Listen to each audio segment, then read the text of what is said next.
তো আমি চলে গিয়েছিলাম পরীক্ষা দিতে। আমার আজকে প্রথম পরীক্ষা। হে গাইস, আমি পারুল। সবাই আশা করি ভালো আছো, কিন্তু আমি ভালো নেই, কারণ আমার আজকে পরীক্ষা। তো আমি রেডি হয়ে যাচ্ছি পরীক্ষা দিতে। আর এইদিকে আমার বান্ধবী ফোন পেলেই খুশি হয়ে যায়, আর কিছু চেনে না, কাউকে জানেও না। তারপর মাথায় টেনশন নিয়ে চলে এলাম কলেজে পরীক্ষা দিতে। একবার কলেজকে দেখছি, একবার নিজেকে দেখছি, ভাবছি যে পরীক্ষা হলে কি হবে আর পরীক্ষা হলের বাইরে কি হবে। তারপর বুকে সাহস নিয়ে এগিয়ে চলে এলাম কলেজের সামনে। আর এইদিকে আমার বান্ধবী বলছে আমাকে দেখা, কারণ আমি কলেজে সব থেকে বেশি সুন্দরী। আর আমার আরেক বান্ধবী বলছে আমার চোখটাকে দেখা কত সুন্দর। আর আমি ওদেরকে বলছি তোদের লজ্জা শরম নেই, কিছুই তো নেই, আমাকে দেখ আমি কত ভদ্র।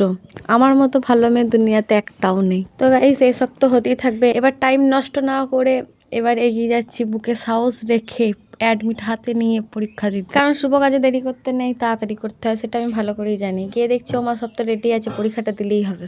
তারপর পরীক্ষা শেষ হয়ে গেছে। আমাকে আর আমার বান্ধবীদেরকে দেখি বুঝতে পারছো যে কত ভালো পরীক্ষা দিয়েছি। এবার যাব বাড়ি, কারণ যেখানে যাই করি না কেন শেষে সেই বাড়িই যেতে হবে।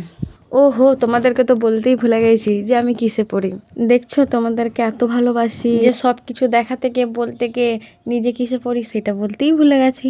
তো গাইস, আমি কলেজের সেকেন্ড ইয়ারে পড়ি। আজকে ছিল আমার পরীক্ষা আর আমি গিয়েছিলাম পরীক্ষা দিতে। আর তোমরা তো বুঝতেই পারছো কত সুন্দর পরীক্ষা দিয়েছি। তো হাসতে খেলতে এবার চলে যাচ্ছি বাড়ি। আর সবাই ভালো থেকো, টাটা, বাই বাই।